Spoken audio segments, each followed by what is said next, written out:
الحمد لله نحمده ونستعينه ونستغفره ونعوذ بالله من شرور أنفسنا ومن سيئات أعمالنا من يهده الله فلا مضل له ومن يضلل فلا هادي له وأشهد أن لا إله إلا الله وحده لا شريك له وأشهد أن محمدا عبده ورسوله أما بعد فإن خير الحديث كتاب الله وخير الهدي هدي محمد صلی اللہ علیہ وعلى آلہ وسلم وشر الأمور محدثاتها وكل محدثة بدعة وكل بدعة ضلالة وكل ضلالة في النار.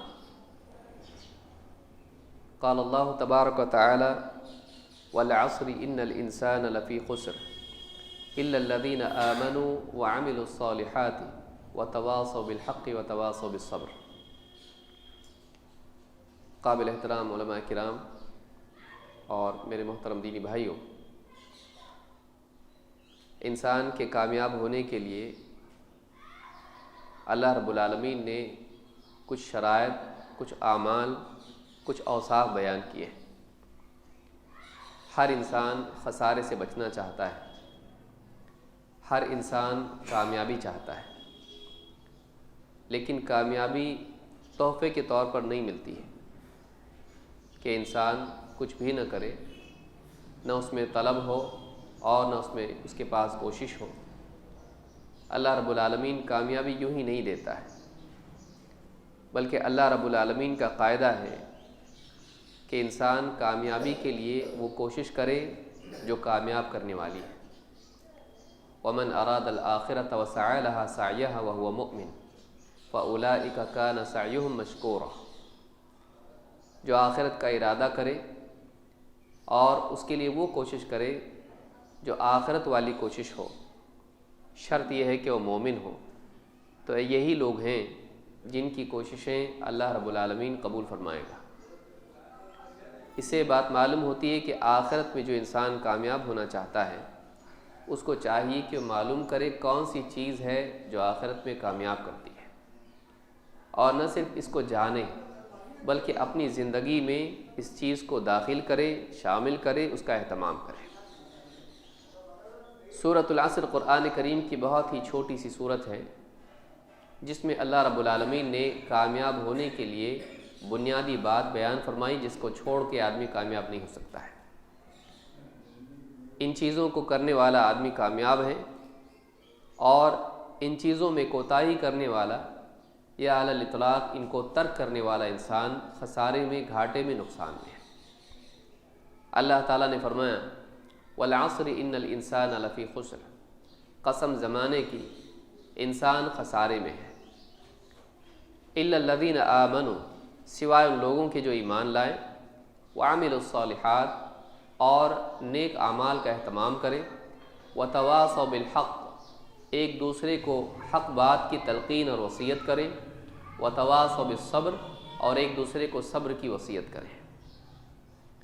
یہ کل ملا کے 4 چیزیں ہیں جن کا اہتمام ایک انسان کو آخرت کے خسارے سے بچاتا ہے.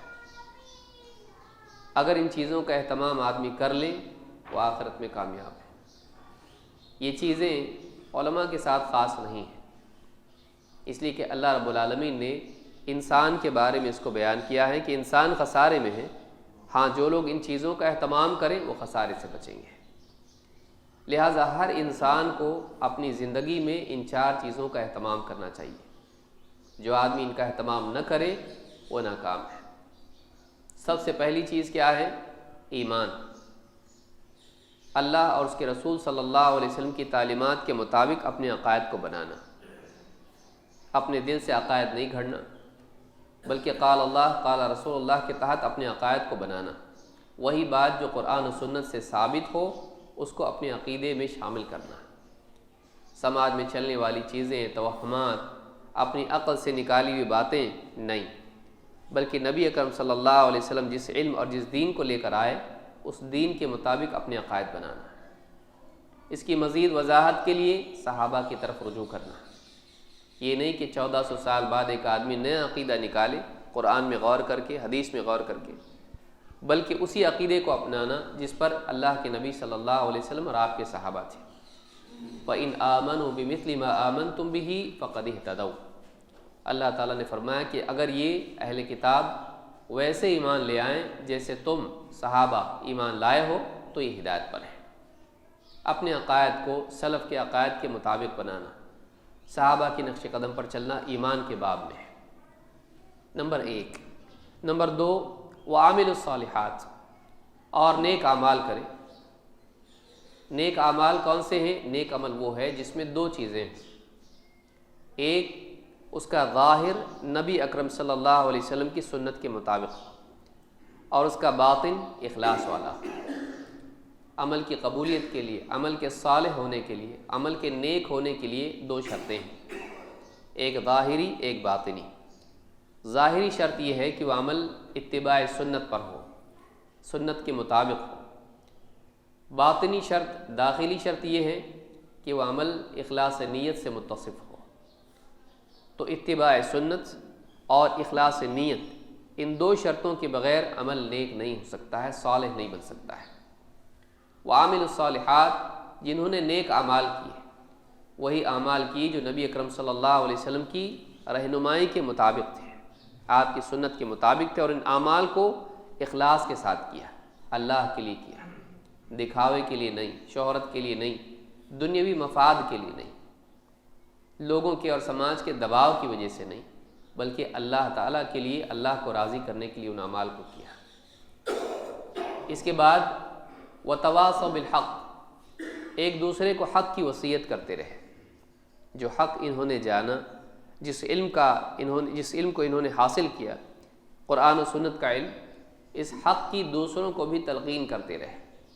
یہ نہیں کہ خود ہی حق پر چلے اور سماج کو، معاشرے کو اپنے حال پر چھوڑ دیں، چاہے وہ باطل میں جی رہا ہو، باطل راستے پر چل رہا ہو، بلکہ انہوں نے اپنے آپ کو حق پر لانے کے ساتھ ساتھ دوسروں کو بھی حق کی طرف دعوت دینے کی کوشش کی۔ وتواصوا بالحق، آپس میں ایک دوسرے کو حق بات کی تلقین کرتے رہے۔ توحید کا اہتمام، توحید کی تلقین، سنت کا اہتمام، سنت کی تلقین، حلال و حرام کا خود اپنی زندگی میں اہتمام، حلال کا اہتمام، حرام کو ترک کرنا، دوسروں کو بھی حلال کی تلقین کرنا، حرام سے روکنا، اللہ تعالیٰ کی فرما برداری کی تاکید اور اللہ کی نافرمانی سے بچنے کی تلقین، اس کا اہتمام کرتے رہے۔ وتواصوا بالصبر، اور ایک دوسرے کو صبر کی وصیت کرتے رہے۔ امام القرطبی رحمۃ اللہ علیہ فرماتے ہیں، پہلے دو چیزیں بیان ہوئی ہیں انفرادی سطح پر، بعد کی دو چیزیں وہی ہیں، لیکن اس کو آپس میں تواصی بالخیر، تواصی بالحق اور تواصی بالصبر کے ضمن میں بیان کیا گیا ہے۔ جس حق کو علم کے طور پر اس نے قبول کیا ہے، جس پر ایمان لایا ہے، اس حق کی دوسروں کو دعوت دے۔ جس حق پر یہ عمل کر رہا ہے، جس حق پر یہ استقامت اختیار کیے ہوئے ہیں، ثبات اختیار کیے ہوئے ہیں، دوسروں کو بھی اس پر ثابت قدم رہنے کی تلقین کریں۔ بگاڑ دو طرح سے آتا ہے، ایک علمی بگاڑ ہوتا ہے، دوسرا عملی۔ ایک انسان حق بات کو نہیں جانتا ہے اور غلط باتوں کو اپنے عقیدے اور عمل کی بنیاد بناتا ہے، اس کے علم میں بگاڑ ہوتا ہے، وہ باطل کو حق سمجھتا ہے، وہ خطا کو ثواب سمجھتا ہے۔ ایسے انسان کو حق بات کی وصیت کی جائے، اس کو بتایا جائے کہ حق کیا ہے۔ دو، بعض اوقات آدمی حق جانتا ہے لیکن اس حق پر خواہشات نفسانیہ کی وجہ سے، کوتاہی کی وجہ سے، سستی کی وجہ سے، یا سماج کے دباؤ کی وجہ سے، شہوات کی وجہ سے ایک انسان اس پر قائم نہیں رہ پاتا ہے، جم نہیں پاتا ہے۔ ایسے انسان کو وعد و وعید کے ذریعے سے، ترغیب و ترہیب کے ذریعے سے اس حق پر جمنے کی تلقین کی جائے، اس لیے کہ اصل مقصود حق کا پانا نہیں ہے بلکہ حق پر جمنا ہے۔ جیسے آپ نے آیت سنی، ان الذین قالوا ربنا اللہ ثم استقاموا، جن لوگوں نے کہا ہمارا رب اللہ ہے اور پھر اس پر استقامت اختیار کی، یعنی دائیں بائیں نہیں گئے بلکہ سیدھے راستے پر قائم رہے۔ لہٰذا اصل چیز حق کا محض پا لینا نہیں، حق کا محض جان لینا نہیں ہے، اصل چیز یہ ہے کہ ایک انسان حق کے راستے پر دوام کے ساتھ چلتا رہے، ثابت قدم رہے، اس پر جمع رہے۔ تو اس جمنے کی تلقین کرے، کیوں؟ اس لیے کہ انسان کو حق ملنے کے بعد بھی انسان گمراہ ہو سکتا ہے۔ ربنا لا تزغ قلوبنا بعد اذ ہدیتنا، اللہ تعالیٰ نے ہم کو دعا سکھلائی کہ اے ہمارے رب، ہم کو ہدایت پا لینے کے بعد، ہم کو ہدایت دینے کے بعد تو ہم کو گمراہ نہ فرما، لا تزغ قلوبنا، ہمارے دلوں میں ٹیڑھاپن پیدا نہ فرما۔ انسان کا دل ایک چیز پر قائم نہیں رہتا ہے، نئی نئی باتیں سامنے آتی رہتی ہیں، نئے نئے جذبات دل میں پیدا ہوتے رہتے ہیں، نئے نئے معاملات اور مسائل زندگی میں آتے رہتے ہیں، آدمی ایک چیز پر ٹک نہیں پاتا ہے۔ انسان کے لیے کامیابی دوام پر ہے، اسی لیے جس حق کو جانتے ہیں اس حق کی تلقین دوسروں کو کرتے ہیں کہ اس کو سمجھیں، اس کو مانیں، اس کو قبول کریں، لیکن محض قبول کرنا کافی نہیں ہے، اس کی عملی تطبیق بھی ضروری ہے۔ جیسے آدمی کا محض کھیتی کا علم جاننا کافی نہیں ہے، اگر وہ چاہتا ہے کہ اس کے پاس لہلہاتی فصل ہو، اس کو کھیتی کرنی بھی پڑے گی۔ صرف جان لینے سے اناج نہیں اگتا ہے، بلکہ اس کے لیے کھیت میں ہل چلانا پڑتا ہے، بیج بونا پڑتا ہے، اور اس کی ساری محنت کرنی پڑتی، تب جا کے اس کی فصل اس کے ہاتھ میں آتی ہے۔ اسی طرح سے زندگی میں حق کا محض جان لینا کافی نہیں، لیکن یہ ضروری بھی ہے۔ بغیر حق کو جانے ایک انسان حق پر چل نہیں سکتا ہے۔ لہذا جس حق کو انہوں نے قبول کیا ہے، جس پر ایمان لائے اور جس پر یہ عمل کرتے ہیں، اس حق کی دوسروں کو بھی تلقین کرتے ہیں، اور نہ صرف وضاحت اس کی کرتے ہیں بلکہ لوگوں کو اس کے اوپر چلنے میں بھی ان کی مدد کرتے ہیں۔ وَتَوَاصَوْا بِالْحَقِّ وَتَوَاصَوْا بِالصَّبْرِ، توضیح کے ذریعے سے اور اسی طرح سے اس پر جمنے کی تلقین اور ترغیب کے ذریعے سے وہ سماج کے اندر لوگوں کو دین پر چلاتے بھی ہیں۔ صرف دین پر چلنا کافی نہیں ہے، بلکہ اپنے ماتحتوں کو خصوصاً اور اپنے متعلقین یا اپنے دائرے کے اندر دوسروں کو بھی دین پر چلنے کی تلقین کرنا ضروری ہے۔ یہ اتنا ضروری ہے کہ اس کے بغیر انسان خسارے میں ہے، اس کے بغیر انسان خسارے میں ہے، ناکام ہے۔ آج ایک عجیب وبا ہے، انسان سمجھتا دوسروں کا مجھ کو کیا لینا دینا، میں اپنے دین پر قائم ہوں، میں اپنے دین پر چلتا رہوں گا، میں اپنی نمازیں پڑھ رہا ہوں، میں اپنے عقیدے کی اصلاح کیے ہوئے ہوں، میں ذکر و اذکار کرتا ہوں، میں تلاوت کرتا ہوں، میں حلال و حرام کا خیال رکھتا ہوں، حلال کا اہتمام کرتا ہوں، حرام سے بچتا ہوں، میں تہجد کا اہتمام کرتا ہوں، میں نے حج کیا ہے، میں زکوٰۃ دیتا ہوں، میں صدقات کرتا ہوں، میں سب بہت کچھ کرتا ہوں۔ جو عمل کرے گا وہ جنت میں جائے گا، جو نہیں کرے گا جہنم میں جائے گا۔ ہم کو دوسروں سے کیا مطلب؟ دوسروں کے جنت میں لے جانے کی کوشش خود اپنے جنت میں جانے کی ضمانت ہے۔ اسی لیے اللہ رب العالمین نے فرمایا انسان خسارے میں ہے، گھاٹے میں ہے وہ، سوائے ان لوگوں کے جو ایمان و عمل کا اہتمام کرے۔ معاملہ یہاں ختم ہو جاتا تو آدمی اکیلا رہ جاتا، ٹھیک ہے میری فکر میں کروں، لیکن آگے اللہ نے اور بھی باتیں بیان کی ہیں۔ وَتَوَاصَوْا بِالْحَقِّ وَتَوَاصَوْا بِالصَّبْرِ، ایک دوسرے کو حق کی وصیت کرتے رہیں، ایک دوسرے کو حق پر ثابت قدم رہنے کی تلقین کرتے رہیں۔ اس کے بغیر انسان کامیاب نہیں ہو سکتا ہے، اس کے بغیر انسان کامیاب نہیں ہو سکتا ہے۔ ابن کثیر رحمۃ اللہ علیہ نے اپنی تفسیر ابن کثیر میں انہوں نے اس آیت کے، اس صورت کے ضمن میں کہا ہے کہ صحابہ جب بھی آپس میں ملاقات کرتے وہ ایک دوسرے کو یہ صورت پڑھ کے سناتے ہیں، یہ صورت ایک دوسرے کو پڑھ کے سناتے، یاد دہانی ایک دوسرے کو کرتے ہیں، ایک دوسرے کو نصیحت کرتے ہیں۔ لہٰذا ایک مسلمان کو چاہیے کہ اپنی اس ذمہ داری سے منہ نہیں موڑے، اپنی فکر میں لگ جانا اور دوسروں کو بھول جانا یہ اچھی بات نہیں ہے۔ نوبت بعض اوقات یہاں تک آ جاتی ہے کہ آدمی فجر کی نماز کے لیے آتا ہے، بیوی سوئی ہوئی ہے، بچے سوئے ہوئے ہیں، اس کو اٹھانے کی توفیق نہیں ہوتی ہے۔ وہ اپنے اعمال کرتا ہے، وہ تلاوت کرتا ہے، وہ دینی کتابیں پڑھتا ہے، وہ ذکر کرتا ہے اور بہت سارے اعمال کرتا ہے، لیکن بچوں کو، بیوی کو کبھی دیکھتا نہیں کہ ان کی زندگی میں بھی دین ہے کہ نہیں۔ حالانکہ یہ بھی انسان کی ہلاکت سے بچنے کے لیے لازم ہے۔ یا ایھا الذین آمنوا قوا انفسکم واہلیکم نارا، اے ایمان والو بچاؤ اپنے آپ کو اور اپنے گھر والوں کو جہنم کی آگ سے۔ یہ نہیں کہا کہ صرف اپنے آپ کو بچاؤ، اپنے آپ کو بھی بچاؤ اور اپنے گھر والوں کو بھی بچاؤ۔ کلکم راع وکلکم مسئول عن رعیتہ، تم میں سے ہر ایک نگراں ہے، سرپرست ہے، اس سے اس کے ماتحتوں کے بارے میں پوچھا جائے گا۔ ہم اس لیے دنیا میں نہیں آئے کہ تنہا اپنی جنت بنا کر دنیا سے چلے جائیں، اپنے آپ کو بچانے کی فکر کریں۔ ہم دنیا میں اس لیے آئے ہیں کہ ہم اپنے ساتھ دوسروں کو بھی جہنم سے بچائیں، خود غرض، یہ امت خود غرض نہیں ہے، بلکہ اپنے ساتھ ساتھ دوسروں کی بھی فکر کرتی ہے۔ اللہ تعالیٰ نے قرآن کریم میں فرمایا کنتم خیر امۃ اخرجت للناس تأمرون بالمعروف وتنہون عن المنکر وتؤمنون باللہ، تم بہترین امت ہو، تمہیں لوگوں کے لیے نکالا گیا ہے، تمہیں لوگوں کے لیے چن کے الگ کیا گیا ہے، سب سے چھانٹ کے الگ کیا گیا ہے۔ تأمرون بالمعروف، تم لوگوں کو بھلائی کی تلقین کرتے ہو، بھلائی کا حکم دیتے ہو، وتنہون عن المنکر، اور تم برائی سے لوگوں کو روکتے ہو، وتؤمنون باللہ، اور اللہ پر ایمان رکھتے ہو۔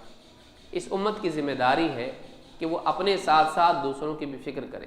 آج نوبت یہ آ گئی ہے کہ غیر مسلم تو دور، ہم مسلمانوں کی فکر نہیں کر پا رہے، سارے مسلمان تو دور، ہم اپنے گھر والوں کی فکر نہیں کر پا رہے۔ ظاہر بات ہے کہ اگر ایک انسان اپنے باہر، گھر کے باہر کی صفائی کا خیال نہیں رکھے گا تو وہاں جو گندگی پیدا ہوگی اس سے بننے والے مچھر گھر میں آ کے بھی تو کاٹیں گے۔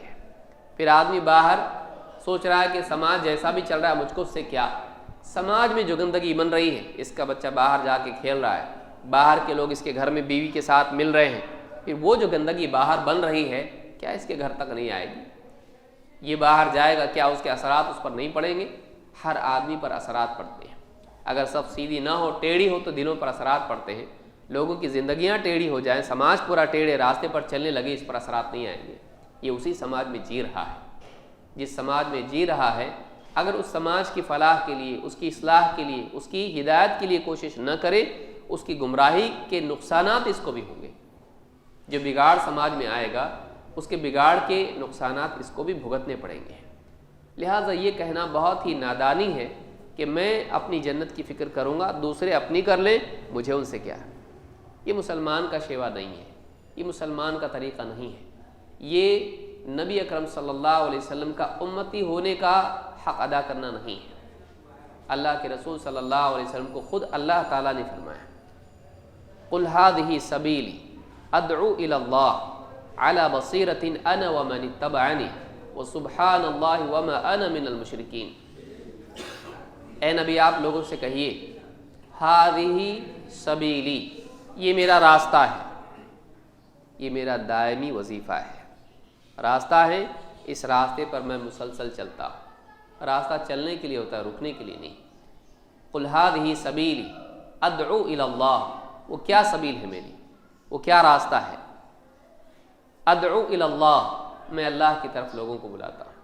ساری خیر اس میں ہے کہ بندہ اللہ سے جڑ جائے۔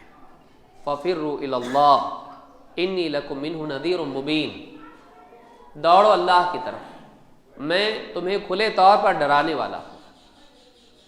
ساری خیر کی شروعات، ساری خیر کی اصل یہ ہے کہ بندے کا قلب اللہ سے متعلق ہو جائے، اس کی ساری کوششیں اللہ کی رضا کے لیے ہوں، وہ اللہ کو پانا چاہتا ہو۔ وَاذْكُرِ اسْمَ رَبِّكَ وَتَبَتَّلْ إِلَيْهِ تَبْتِيلًا، رب المشرق والمغرب لا الہ الا هو فاتخذہ وکیلا۔ اپنے رب کے نام کا ذکر کر، اپنے رب کے نام کو یاد کر، اور سب سے کٹ کے اس کا ہو جا۔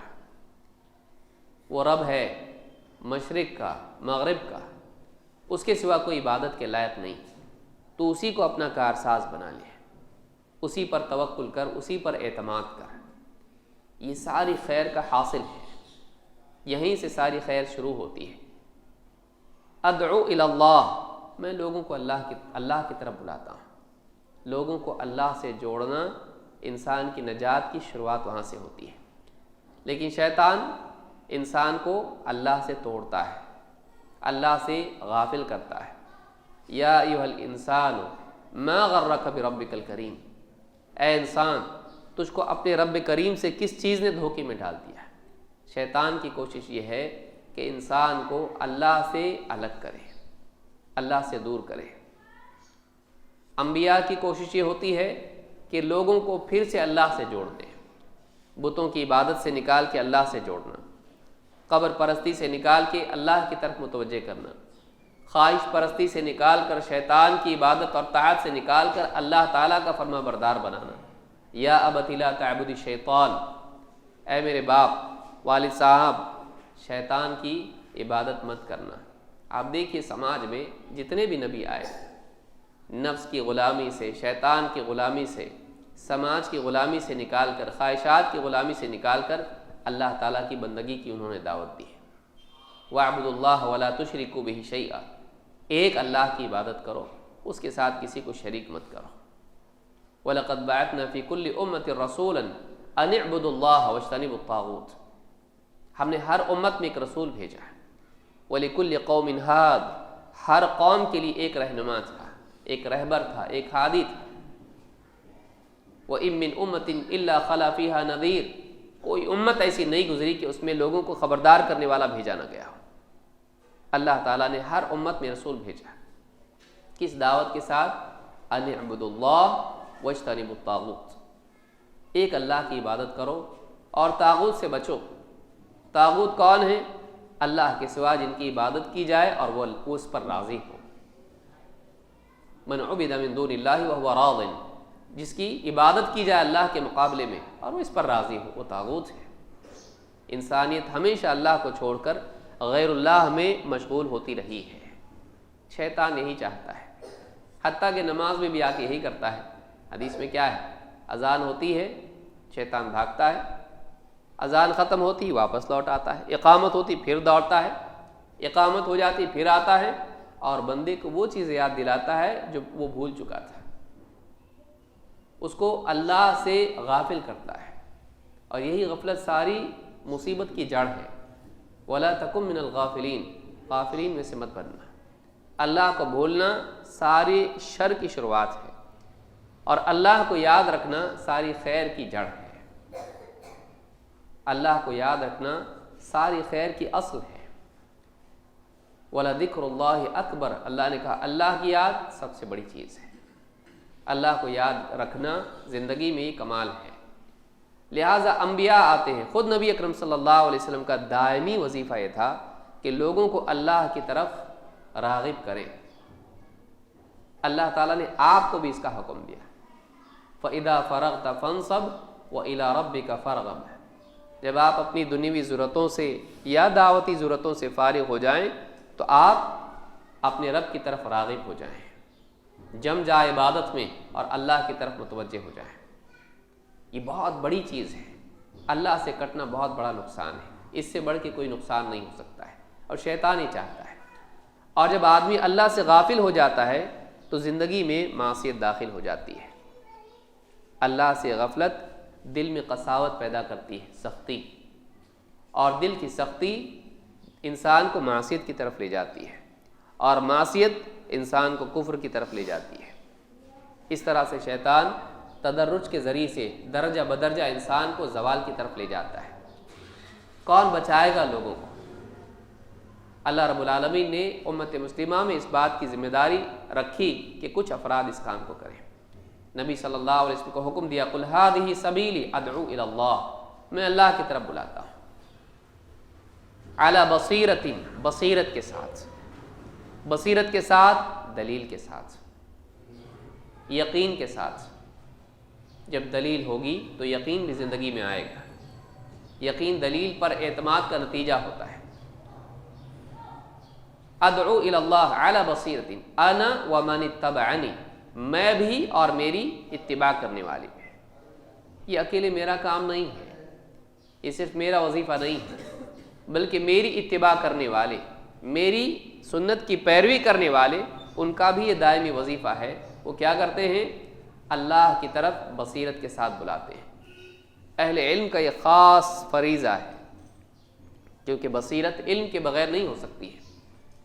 میں اور میری اتباع کرنے والے بصیرت کے ساتھ اللہ کی طرف دعوت دیتے ہیں۔ جس انسان کو اللہ تعالیٰ نے دین کا علم دیا ہے، اس پر فرض ہے کہ وہ لوگوں کو اللہ کی طرف بلائے۔ اللہ کے نبی صلی اللہ علیہ وسلم نے خاص طور سے اس کی تلقین کی ہے۔ تو اس آیت میں اللہ نے فرمایا علی بصیرۃ انا ومن اتبعنی وسبحان اللہ وما انا من المشرکین، اور اللہ تمام عیوب سے، تمام کمیوں سے پاک ہے اور میں مشرکین میں سے نہیں۔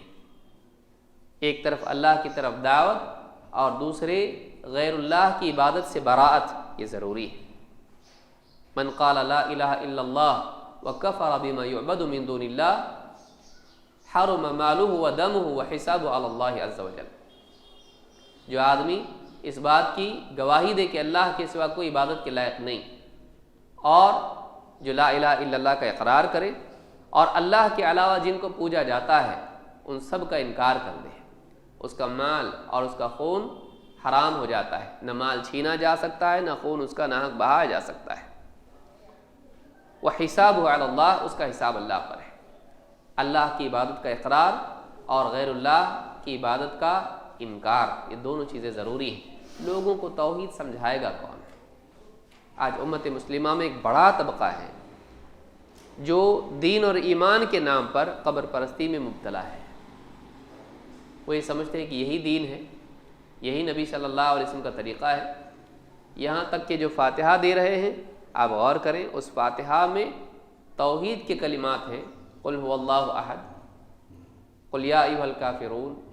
اسی طرح سے اس میں ہے ایاک نعبد و ایاک نستعین. صورتیں اور آیات وہ پڑھی جا رہی ہیں جس میں توحید ہے، توحید علمی سورۃ الاخلاص، توحید عملی سورۃ الکافرون. دونوں صورتیں پڑھ رہا ہے، لیکن کس کے لیے فاتحہ دے رہا ہے؟ شیخ عبد القادر جیلانی رحمہ اللہ کے لیے، فلاں بزرگ کے لیے، فلاں بزرگ کے لیے. بعض فرضی بزرگ ہیں. آدمی ایک توحید والے کلمے کو استعمال کر رہا ہے، پڑھ رہا ہے، کس کے لیے؟ شرکی عمل کے لیے. کیوں؟ اس لیے کہ وہ لوگ جن کے پاس علم ہے، وہ لوگ اپنی دنیا میں، اپنی آخرت میں لگے ہوئے ہیں، وہ اپنی فکر میں لگے. میں، میرے بیوی بچے، بس ختم، اس کے آگے کچھ بھی نہیں. بتائیے کیا قیامت کے دن پوچھا نہیں جائے گا؟ کیا قیامت کے دن ان سے اللہ کے ہاں مطالبہ نہیں ہوگا؟ اگر لوگ گمراہی میں جا رہے ہیں اور ان کو ان کے حال پہ چھوڑ دیا جائے تو کیا اللہ رب العالمین کے ہاں وہ لوگ جو علم والے ہیں جواب دہ نہیں ہیں؟ بلکہ ایسے اوقات میں جب کہ لوگ عموماً گمراہی کی طرف جا رہے ہوں اور علماء کافی نہ ہوں، تو ایسے وقت میں علماء نے، شیخ بن باز وغیرہ کا بھی فتویٰ ہے، ایسے وقت میں ہر آدمی پر لازم ہو جاتا ہے جس کے پاس جتنا بھی علم ہے وہ لوگوں کو دین کی طرف دعوت دے. جتنا اس کا دائرہ ہے اس میں بات کرے، اس سے باہر نہ جائے. کم سے کم توحید، دیکھیے توحید کا علم فرض عین ہے، توحید کا علم فرض عین ہے. توحید کے بغیر نجات نہیں. من ربک، ما دینک، من نبیک، صرف علماء سے قبر میں پوچھا جائے گا نہیں. رب کی معرفت، دین اسلام کی معرفت اور نبی اکرم صلی اللہ علیہ وسلم کی معرفت، یہ فرض عین ہے. ہر آدمی سے قبر میں پوچھا جائے گا.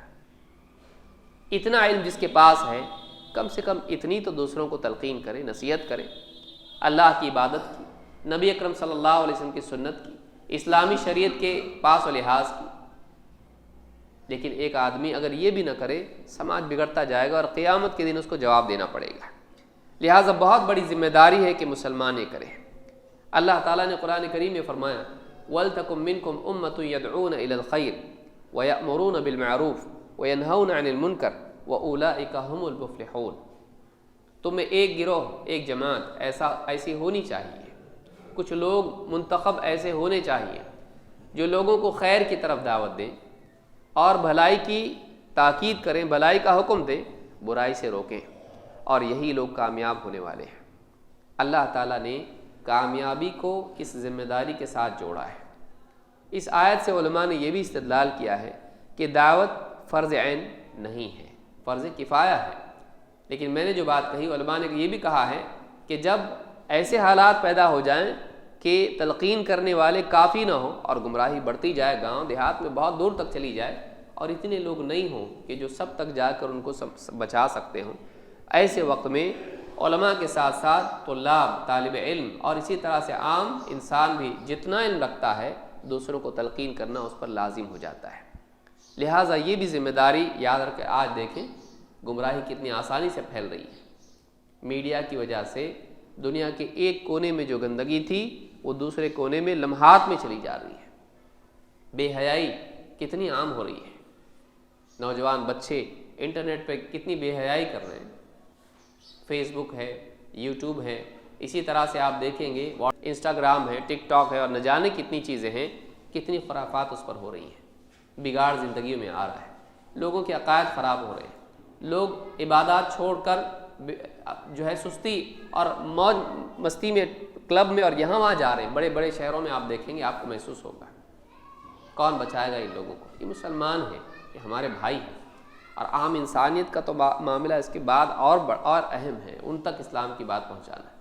ابھی ہمارے ہی لوگ صحیح نہیں ہیں. آپ بتائیے کیا حال ہے مسلمانوں کا؟ کتنے لوگ مرتد ہو رہے ہیں, کتنے لوگ مرتد ہو رہے ہیں. اس کے لیے ایک مسلمان کو فکر مند ہونا چاہیے. اللہ کے نبی صلی اللہ علیہ وسلم نے فرمایا بدأ الاسلام غریبا وسيعود غریبا كما بدأ غریبا فطوبى للغرباء. اسلام جب شروع ہوا اجنبی تھا, جب شروع ہوا اجنبی تھا, اور پھر ویسے ہی اجنبی ہو جائے گا جیسے اپنی ابتدا میں تھا. فطوبى للغرباء, تو خوشخبری ہے ان اجنبیوں کو, یعنی ان لوگوں کو جو اس حقیقی دین پر قائم رہیں جب لوگ بگاڑ میں مبتلا ہو جائیں. آپ نے یہ بھی یہاں خبر دی کہ بعد کے دور میں اسلام اجنبی ہو جائے گا. اسی لیے آپ دیکھیں گے بہت سے لوگ کیا کہتے ہیں, یہ اہل حدیث کہاں سے آ گئے, یہ سلفی کہاں سے آ گئے, یہ نئی دعوت ہے. پہلے سے جو چلا آ رہا ہے رسم و رواج وہی صحیح ہے, چاہے وہ عقائد کے اعتبار سے ہو, چاہے وہ عبادات کے اعتبار سے ہو, چاہے وہ منہج کے اعتبار سے ہو. لوگوں کو یہ چیز نہیں لگ رہی. اس کا نیا لگنا اس حدیث کی مزید تصدیق کا سبب ہے کہ ایسا ہوگا, ایک دور آئے گا کہ واقعی وہی دین جس پر نبی اکرم صلی اللہ علیہ وسلم اور آپ کے صحابہ تھے, ایک دور آئے گا وہ اجنبی ہو جائے گا. چونکہ بیچ میں اتنا دور انقطاع کا گزر چکا ہوگا کہ عام لوگوں میں وہ چیز نہیں تھی. بعد میں جب لوگوں کے سامنے سماج میں لائی جائے گی تو کہیں گے یہ نئی چیز ہے, یہ دین نہیں ہے, جس پر ہم چلتے آئے ہیں یہ وہ نہیں ہے. انا وجدنا آباءنا علی امۃ, ہم نے اپنے باپ دادا کو ایک چیز پر پایا. اس وجہ سے لوگ رسم و رواج کو دین سمجھ لیں گے, اور علم پر مبنی دین, وحی پر مبنی دین, اس کو وہ لوگوں کو اجنبی دکھائی دے گا. کیوں؟ اس لیے کہ لوگوں سے علم ہٹا لیا جائے گا, علم نہیں ہوگا ان کے پاس.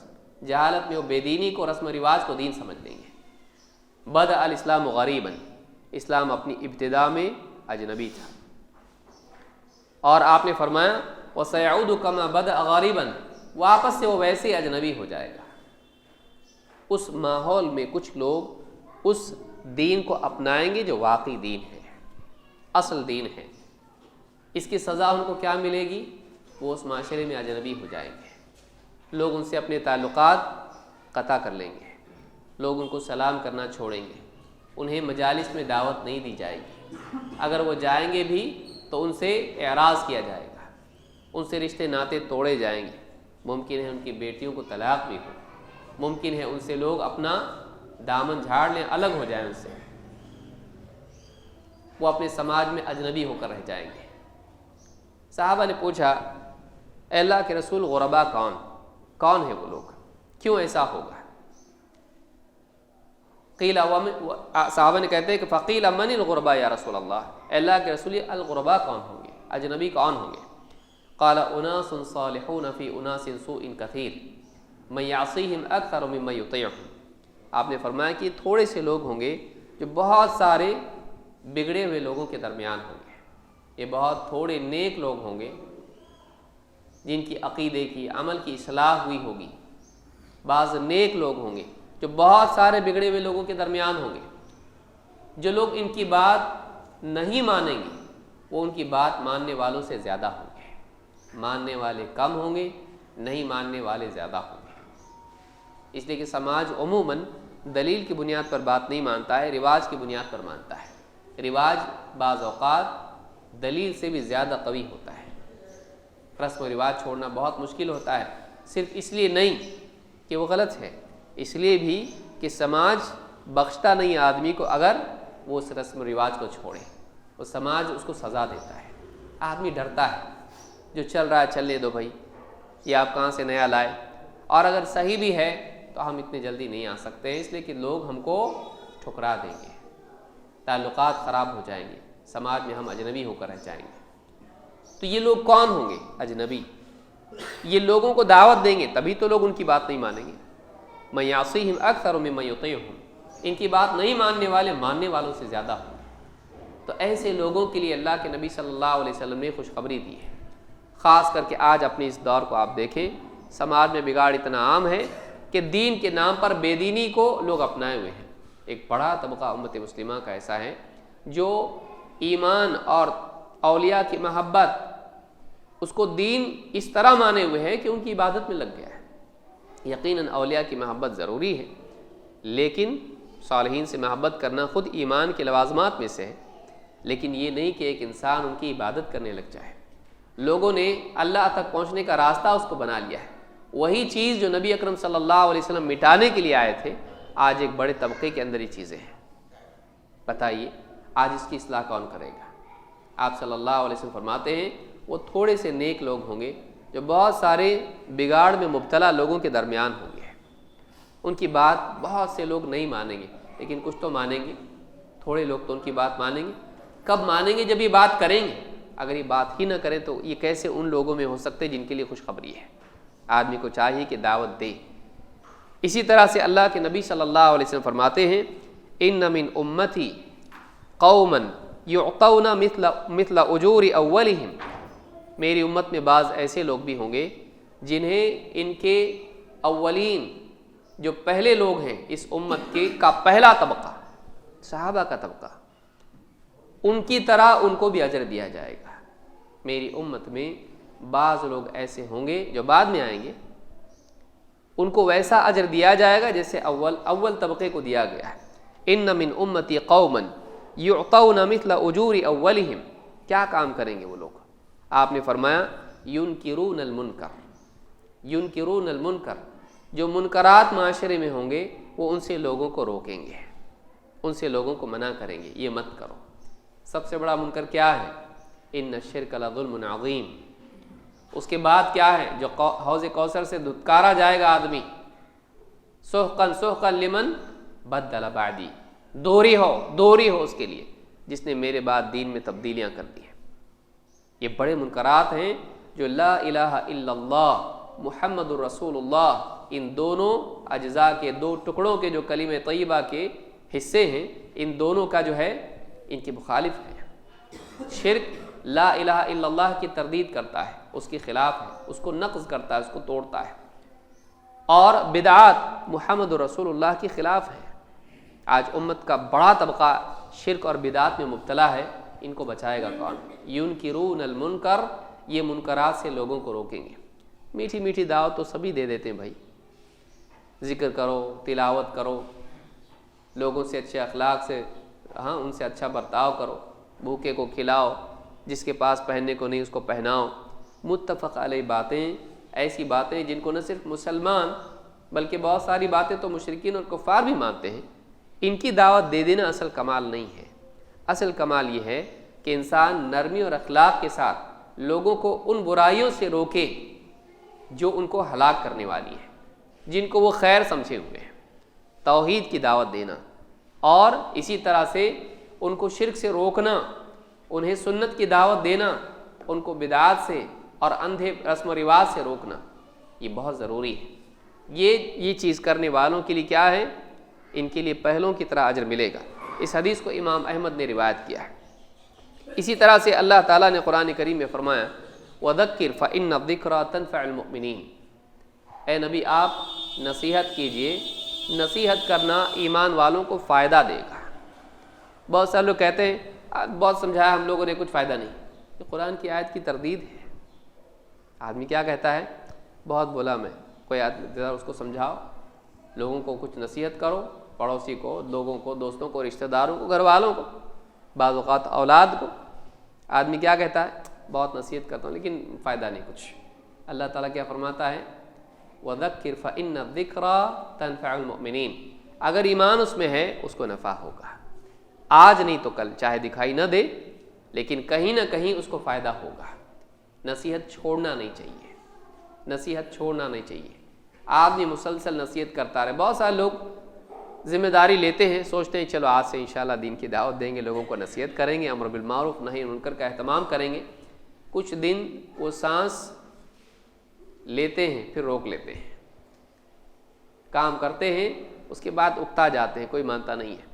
خواہ مخواہ بکھیڑا سر درد کیوں مول لے، تو ایک آدمی اس کو چھوڑ دیتا ہے، نہیں، آپ کو فائدہ نہیں دکھائی دے تب بھی فائدہ ہوگا۔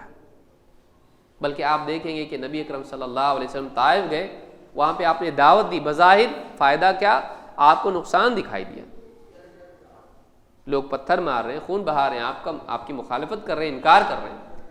لیکن نبی اکرم صلی اللہ علیہ وسلم کو جب فرشتے نے آ کے کہا کہ اگر آپ کہیں تو پہاڑوں کے بیچ میں ان کو پیس کے رکھ دیں، آپ نے کہا نہیں، میں اللہ سے امید رکھتا ہوں کہ یہ نہیں تو کم سے کم ان کی اولاد میں اللہ تعالیٰ ایسوں کو پیدا کرے گا جو اللہ کی عبادت کریں گے اور اس کے ساتھ شرک نہیں کریں گے۔ دعوت میں امید نہیں چھوڑنا چاہیے، نصیحت کرنے والے کو امید نہیں چھوڑنا چاہیے، ہدایت دینے والا اللہ ہے۔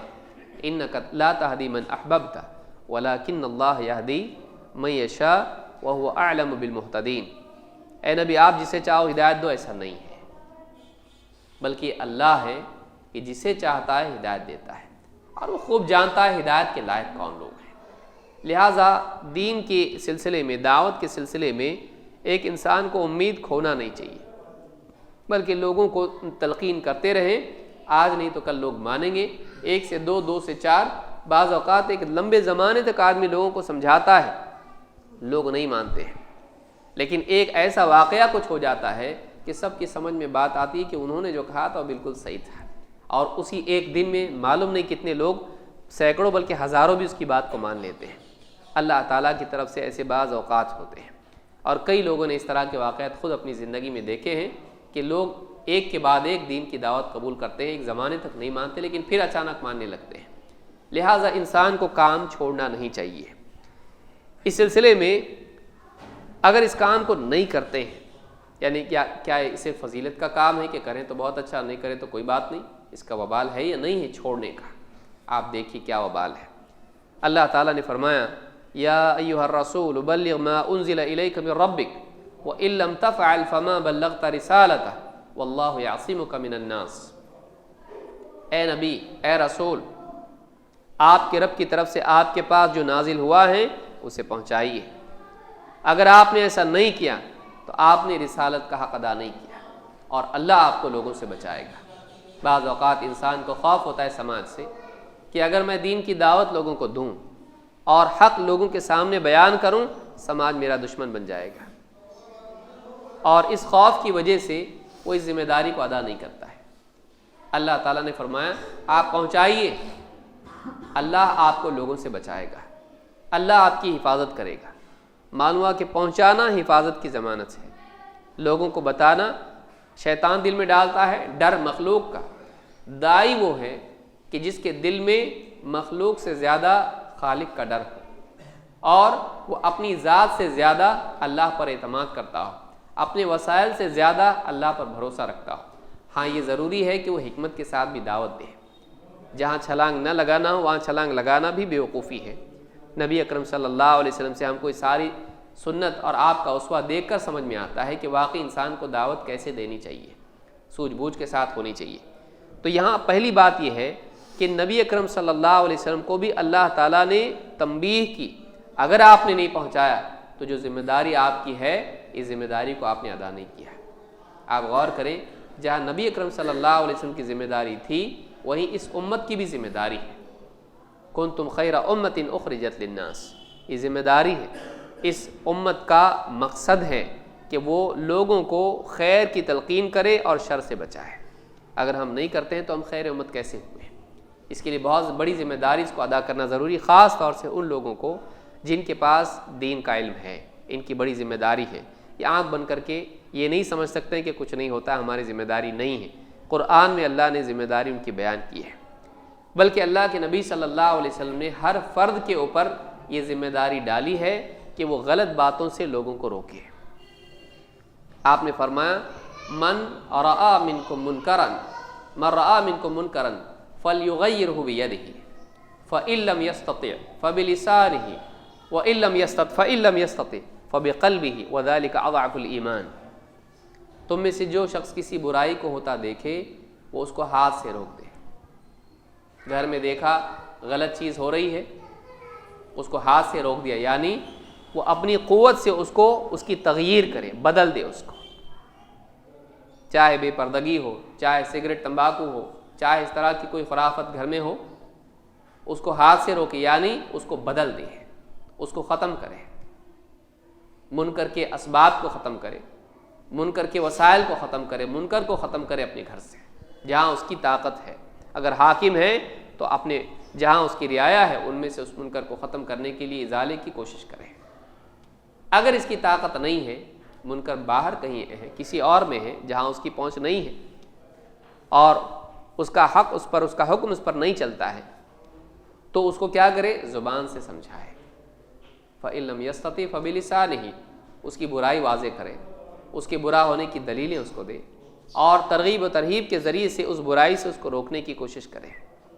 اگر یہ بھی نہیں کر سکتا ہے، ضرر کا اندیشہ ہے، اتنا نقصان ہو سکتا ہے، یقینی طور پر غالب ظن ہے، ظن غالب ہے کہ نقصان ہوگا، تو کم سے کم دل میں تو اس کی برائی رکھے، اپنے دل میں اس کے اثرات پیدا ہونے نہ دے، اپنے دل میں اس چیز، اس برائی کی محبت پیدا ہونے نہ دے، اپنے دل میں اس کے اثرات کو ختم کرے۔ وَذَلِكَ أَضْعَفُ الْإِيمَانِ، یہ کمزور ترین ایمان ہے۔ معلوم یہ ہوا کہ منکرات معاشرے میں پھیلتے رہیں اور ایک آدمی ان کو دیکھے اور ان کو بدلے نہیں، ان کے ختم کرنے کے لیے کوشش نہ کرے، تو براہ راست اس کوتاہی کا اثر آدمی کے دل پر پڑتا ہے اور اس کا ایمان کمزور ہوتا چلا جاتا ہے۔ اگر قدرت کے باوجود آدمی منکر کو نہ روکے، چاہے وہ قدرت ہاتھ کی ہو یا زبان کی ہو، اور خاموش رہے، ایسے آدمی کا ایمان کمزور ہو جاتا ہے۔ وَذَلِكَ أَضْعَفُ الْإِيمَانِ، اور ایمان کا یہ کمتر درجہ ہے۔ لہٰذا انسان کو چاہیے کہ وہ ایسا نہ کرے کہ منکرات ہونے دے، جہاں اس کی سلطان ہے وہاں وہ قدرت سے روکے، ورنہ زبان سے۔ اور اگر یہ بھی نہیں کر سکتا تو دل میں اس کے برا ہونے کا احساس تازہ رکھے۔ بعض اوقات دیکھتے ہیں ہم لوگ، ایک برائی سماج میں ہوتی ہے اور شروع میں آدمی روکنے کی کوشش کرتا ہے، وہ چلتی رہتی سماج کا حصہ بن جاتی ہے۔ ایک وقت آتا ہے کہ وہ انسان کے سامنے ہوتی ہے لیکن دل میں کبھی تکلیف نہیں ہوتی اس کو دیکھ کر، دل سے اس کی برائی کا احساس بھی نکل جاتا ہے۔ اس کی برائی کا احساس نکلنا یہ خود دل کے لیے ایک سزا ہے، اس کوتاہی کی سزا ہے جو آدمی اس کی تغییر میں نہیں کرتا، یعنی تغییر میں کرتا ہے۔ لہٰذا انسان کو چاہیے کہ وہ منکرات کے روکنے کی کوشش کرے۔ آج بہت سارے منکرات خود ہمارے گھروں میں ہیں، ہم میں سے ہر آدمی اپنے گھر کے حالات کو جانتا ہے۔ صاحب البیت ادری بما فیہ، اولاد میں، بیوی میں، خود اپنی ذات میں، کبھی ماں باپ میں، ان کو بچانے کے لیے، ان کو روکنے کے لیے، ان منکرات کو ختم کرنے کے لیے ہم کیا کوشش کر رہے ہیں؟ ہم نے سب کو اپنے اپنے حال پہ چھوڑ دیا ہے، بھائی نہیں مانتے وہ لوگ، لکم دینکم ولی دین، ہم لوگوں کو ان کے حال پہ چھوڑے ہوئے ہیں، جو جیسا جی رہا ہے جیے بھائی۔ اور ہم لوگ کیا ہیں؟ ہم لوگ ہر دل عزیز بننے کی کوشش کر رہے ہیں۔ ہمارا مرض کیا ہے؟ ہم کسی کا دل نہیں توڑنا چاہتے، چاہے اللہ کا دین توڑ دیا جائے، شریعت کے احکام توڑے جائیں، ہم کسی کا دل نہیں توڑنا چاہتے ہیں۔ ہم لوگوں کی عزت پانا چاہتے ہیں چاہے اللہ کے یہاں ذلیل ہو جائیں۔ یہ ہمارے اپنے ایمان کی کمزوری کی وجہ سے۔ کیوں؟ اس لیے کہ ہم نے اپنا دل مخلوق سے اتنا متعلق کر لیا کہ اللہ تعالیٰ سے وہ کٹ گیا ہے۔ اس کو یاد رکھنا ضروری ہے۔ اللہ تعالیٰ نے ان لوگوں پر لعنت کی ہے جو برائیوں کو دیکھے اور منع نہ کریں۔ لعن الذین کفروا من بنی اسرائیل علی لسان داود وعیسی ابن مریم ذلک بما عصوا وکانوا یعتدون کانوا لا یتناہون عن منکر فعلوہ لبئس ما کانوا یفعلون۔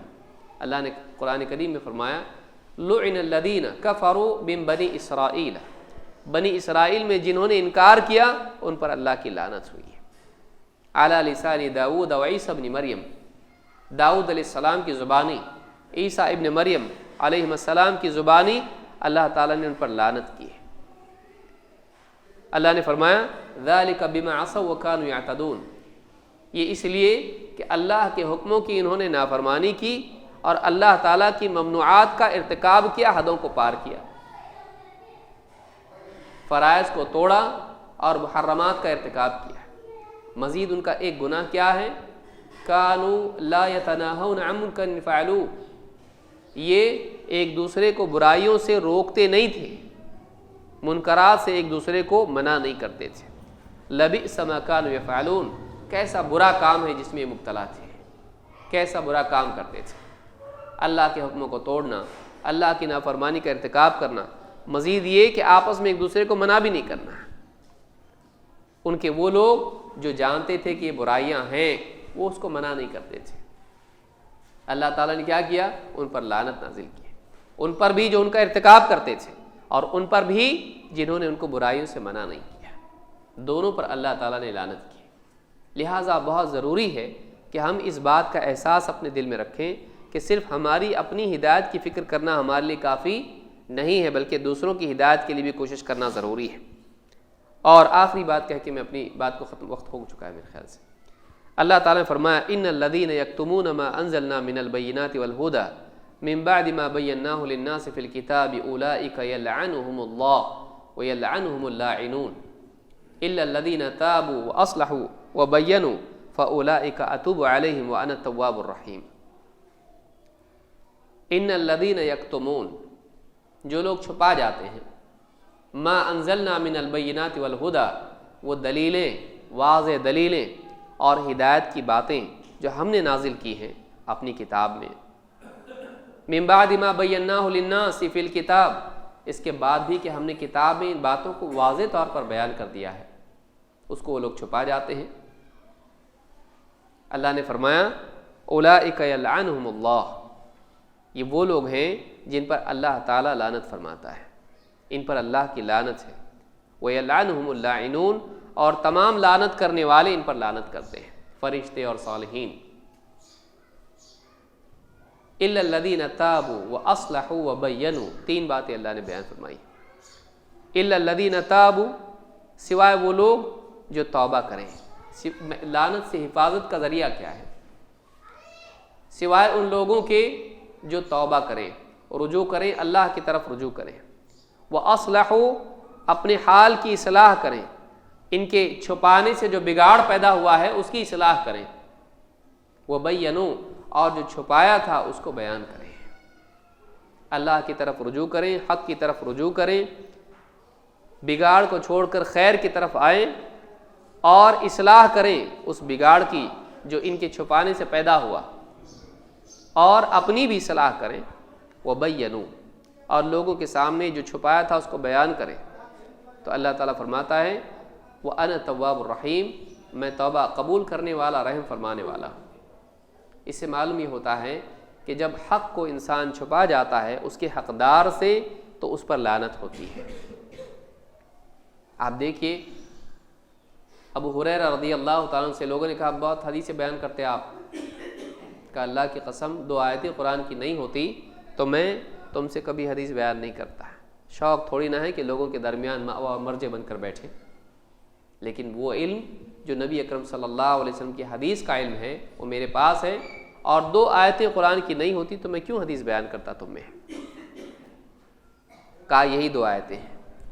آپ دیکھیں یہ آئی ہے، نازل ہوئی ہے اہل کتاب کے باب میں، لیکن ابو ہریرہ رضی اللہ، اور یہ اللہ کی طرف سے نازل ہونے والی آیات، آپ اس میں کئی باتیں آپ استنباط کر سکتے ہیں جو علم والے ہیں۔ یہ آیات نازل ہوئی اللہ کی طرف سے، جو کتابیں نازل ہوئیں جن میں نبی اکرم صلی اللہ علیہ وسلم کا ذکر تھا تورات اور انجیل میں، ان کو یہود و نصارہ چھپا جاتے تھے اور بہت سارے احکام چھپا جاتے تھے، جیسے زنا کی حد ہے اور بھی احکام ہیں۔ اللہ تعالیٰ نے ان کے بارے میں آیت نازل کی ہے، لیکن ابو ہریرہ رضی اللہ تعالیٰ نے اس کو قرآن ہی کے بارے میں نہیں بلکہ نبی اکرم صلی اللہ علیہ وسلم کی سنت اور آپ کی احادیث کے بارے میں اس کی تطبیق دی ہے، اور مسلمانوں کے باب میں بھی اس کو بیان کیا کہ اگر میں بھی نبی اکرم صلی اللہ علیہ وسلم کی حدیثوں کو چھپا جاؤں تو میں اس آیت کا مستحق ہو سکتا ہوں، اس میں جو لعنت ہے اس کو مستحق ہو سکتا ہوں، اس سے میں ڈر کے تم کو بتا رہا ہوں۔ اس سے یہ بھی بات معلوم ہوئی کہ اللہ کی طرف سے نازل ہونے والی بینات اور جو دلائل ہیں، ہدایت ہے، اس میں خود نبی اکرم صلی اللہ علیہ وسلم کی احادیث بھی ہے، صرف قرآن نہیں ہے۔ یہ منکرین حدیث کے لیے بھی ایک دلیل ہے، ان کے خلاف دلیل ہے کہ صحابہ کا فہم یہ ہے، صحابہ یہ سمجھتے تھے کہ جیسے قرآن کو یا اللہ کی کتاب کو چھپانا لعنت کا سبب ہے، ویسے ہی نبی اکرم صلی اللہ علیہ وسلم کی سنت کو، آپ کی احادیث کو چھپانا بھی لعنت کا سبب ہے۔ کتنے احکام ہم جانتے ہیں، سماج میں دیکھ رہے ہیں کہ اس کے خلاف ہو رہا ہے، ہم نہیں بتاتے لوگوں کو۔ آپ بتائیے کیا یہ لعنت اللہ کی ان کے لیے نہیں ہے جو جانتے بوجھتے سماج میں منکرات کو دیکھیں اور کسی کو بتائے نہیں کہ بھائی ایسا نہیں ایسا ہے. بہت ضروری ہے. صحابہ اس سے ڈرتے تھے. بلکہ ایک صحابی غالباً حضرت یعنی عبد الرحمن ہے یا دوسرے صحابی معاذ بن جبل ہے غالباً, اللہ کے نبی صلی اللہ علیہ وسلم کی حدیث کو انہوں نے آخری وقت میں بیان کیا. معاذ بن جبل رضی اللہ تعالیٰ عنہ آخری وقت میں گناہ کے خوف سے انہوں نے حدیث کو بیان کیا. وفات کے وقت بھی اس بات کا احساس ہے ہمارے ساتھ کوئی علم جانا نہیں چاہیے جو لوگوں کی ضرورت کا ہو, اور وہ کوئی ایسی بات نہیں تھی کہ لوگوں میں معروف نہ ہو, لیکن چونکہ نبی صلی اللہ علیہ وسلم کی بات ہے آپ نے اس کو بتایا, کیونکہ آپ نے کہا تھا مت بتانا ہے. اے معاذ تم جانتے ہو اللہ کا حق بندوں پر کیا ہے اور بندوں کا حق اللہ پر کیا ہے؟ کہا اللہ اور اس کا رسول ہی بہتر جانتے ہیں. کہا اللہ کا حق بندوں پر یہ ہے کہ وہ اللہ کی عبادت کریں, اس کے ساتھ شرک نہ کریں, اور بندوں کا حق اللہ پر یہ ہے کہ جو بندہ اللہ کے ساتھ شرک نہ کرے اللہ تعالیٰ اسے عذاب نہ دے, یعنی دائمی عذاب نہ دے. مشرکین ہمیشہ جہنم میں رہیں گے, اللہ تعالیٰ اس کو دائمی عذاب نہیں دے گا, گیا بھی جہنم میں سے نکال کے جنت میں ڈالے گا, اور چاہے تو خود معاف بھی کر دے گا. کہ اللہ کے رسول کیا میں لوگوں کو یہ خبر خوشخبری نہ سناؤں؟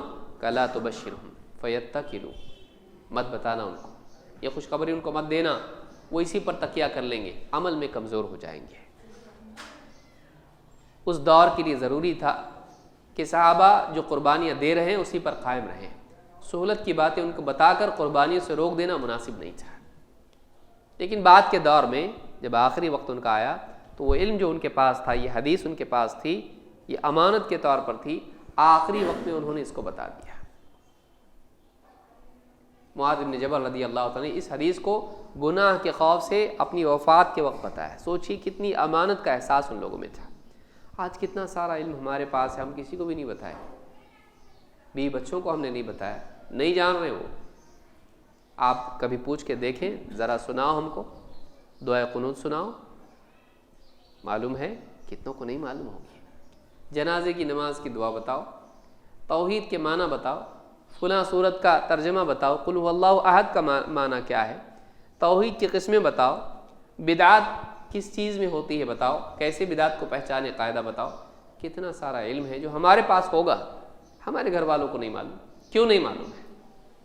ہماری کوتاہی کی وجہ سے. بلکہ بعض وہ لوگ جو باہر لوگوں سے حجت بازی کرتے ہیں, جو نہیں ماننے والے ہیں, ان کو منوانے کی کوشش کرتے ہیں. گھر والے بتائیں گے تو مان لیں گے, ان کو نہیں بتاتے ہیں. کیوں ایسا؟ نہیں ہونا چاہیے ایسا. ماننے والوں کو چھوڑ کے نہیں ماننے والوں سے حجت بازی کرنا کیسی بری بات ہے. ان لوگوں کو خاص طور سے بتایا جائے جو ماننے کی استعداد رکھتے ہیں, جن کے مکلف بھی ہیں. کلکم راع وکلکم مسئول عن رعیتہ. لہٰذا ایک ذمہ داری ہے اپنی ذات کو بچانا جہنم سے, اپنے متعلقین کو بچانا, ماتحتوں کو بچانا, اور ان لوگوں کو بھی جن تک ہماری پہنچ ہے. مسلمان خیر خواہ ہوتا ہے, الدین النصیحہ, مسلمان لوگوں کا بھلا چاہنے والا ہوتا ہے, ان کو اپنے حال پہ چھوڑنے والا نہیں ہوتا ہے, بلکہ انہیں جہنم سے بچانے والا ہوتا ہے. ایک مسلمان کو چاہیے کہ اپنے اس وصف کو نہ کھوئے. نبی اکرم صلی اللہ علیہ وسلم کا امتی ہونے کا تقاضا یہ ہے کہ ایک مسلمان وہی فکر اور وہی ہمدردی لوگوں سے رکھے, ان کے جہنم سے بچانے کی وہی تڑپ رکھے جو نبی اکرم صلی اللہ علیہ وسلم کے دل میں تھی. ایک مسلمان کو یہی احساس اپنے دل میں رکھنا چاہیے. یہ آپ کی اقتداء اور آپ کی اتباع کا کمال اور حق ہے. یہ بہت ضروری ہے, ہم لوگوں کو ان کے حال پہ نہ چھوڑیں, اور ان کو وہ اب دعوت کا جذبہ کہ یہ نہیں ہو کہ آدمی کچھ بھی بیان کرنا شروع کرے, جھوٹی حدیثیں بھی بیان کر رہا ہے, ضعیف روایتیں بیان کر رہا ہے, دعوت دعوت دعوت, اپنے دل سے قصے کہانیاں بیان کر رہا ہے. یہ بھی نہیں ہونا چاہیے. دعوت کیا ہے؟ بصیرت کے ساتھ, وعلی بصیرت. بصیرت کیا ہے؟ دلیل کے ساتھ. قرآن کی آیات ہیں, احادیث ہیں. یہ نہ ہو کہ لوگوں کو دعوت دے رہا ہے تو پھر کسی اور چیز پر دے رہا ہے, ہماری جماعت جس پر, ہمارا مسلک جس پر ہے, اور ہمارے فلانے پیر صاحب جس پر ہیں اس پر آ جاؤ. نہیں, اس پر آؤ جس پر نبی اکرم صلی اللہ علیہ وسلم تھے, اس پر آؤ جس پر صحابہ کرام تھے. یہ اصل منہج ہے, اور یہی سلفی دعوت ہے. کوئی اجنبی چیز نہیں ہے, کوئی جس کی طرف نبی اکرم صلی اللہ علیہ وسلم نے دعوت دی. قال اللہ, قال رسول اللہ, قال الصحابہ. ابن قیم رحمۃ اللہ علیہ فرماتے ہیں العلم قال اللہ قال رسولہ قال الصحابۃ لیس بالتمویہ ما العلم نصبک للخلاف صفاہۃ بین الرسول و بین رأی فقیہ. کہتے ہیں کہ علم قال اللہ قال رسول اللہ اور قال صحابہ ہے، اللہ کا فرمان، رسول صلی اللہ علیہ وسلم کا فرمان، صحابہ کے اقوال، صحابہ کا فرمان، یہ علم ہے. اور کہتے ہیں کہ علم یہ نہیں ہے کہ تو جہالت میں آ کر رسول اور فقیہ کے درمیان فیصلہ کرنے کے لیے بیٹھ جائے کہ کس کی بات صحیح، ہمارے امام کی بات صحیح کہ رسول کی بات صحیح. وہ حدیث اور قول فقیہ کے اندر دونوں میں سے انتخاب کے لیے بیٹھ جائے کس کی بات ماننا چاہیے. یہ علم نہیں ہے، یہ جہالت ہے. رسول کی بات کبھی غلط نہیں ہوتی ہے. امام مالک رحمۃ اللہ علیہ خود اتنے بڑے فقیہ کیا کہہ رہے ہیں، ہر ایک ہم میں سے ایسا ہوتا ہے کہ کسی کوئی بات لینے کی کوئی چھوڑنے کی ہوتی ہے سوائے اس قبر والے کے، یعنی نبی اکرم صلی اللہ علیہ وسلم کے. تو دنیا کا ہر فقیہ تابع ہے نبی صلی اللہ علیہ وسلم کے، ہر ولی تابع ہے نبی صلی اللہ علیہ وسلم کے، ہر عالم تابع ہے نبی صلی اللہ علیہ وسلم کے. آپ کسی کے تابع نہیں ہیں، باقی سب کو آپ کے تابع ہونا ہے. لہٰذا اس علم کے تابع ہو جائے جو نبی اکرم صلی اللہ علیہ وسلم کی طرف سے آیا ہے، اس علم کی دعوت دے، اس علم کی خرافات کی نہیں، اپنی چاہتوں کی نہیں، اپنے فلسفوں کی نہیں، بلکہ اس علم کی دعوت دے جس کی سلف ہمیشہ سے دعوت دیتے رہے ہیں. قال اللہ قال رسول اللہ، یہی ہماری بھی دعوت ہے. لہٰذا اس کا اہتمام آدمی کرے، اس کا اہتمام کرے، یہی نجات کی سبیل ہے. اللہ رب العالمین سے دعا ہے کہ ہم سب کو اس ذمہ داری کا احساس اپنے دلوں میں محسوس کرنے کی توفیق عطا فرمائیں اور صحیح منہج پر اس چیز کی دعوت دینے والا ہم سب کو بنائیں. خرافات سے اور بے اصولیوں سے اور غلط فہمی میں جو غیر دین ہے اس کو دین سمجھنے سے ہم سب کی حفاظت فرمائیں. اقول ھذا واستغفر اللہ لی ولکم.